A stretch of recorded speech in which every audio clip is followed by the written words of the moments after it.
Want to know how to share your location in Messenger? Well, no worries.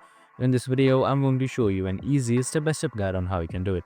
It's super simple and under a minute, so let's get straight to it.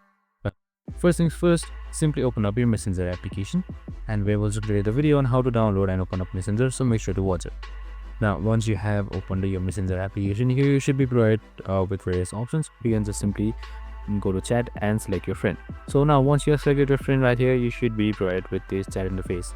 Now, in order to share your location is super simple. So right under here, you should be seeing various interfaces like messaging, emojis and much more.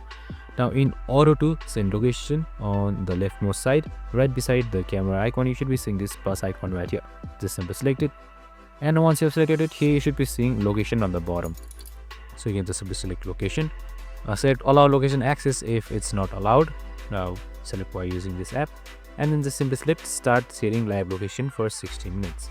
And once that is done, your live location should be sent and shared with your friend. And that's it. I hope this video helped. If it did, make sure to like, subscribe and tune in with us for more of these videos.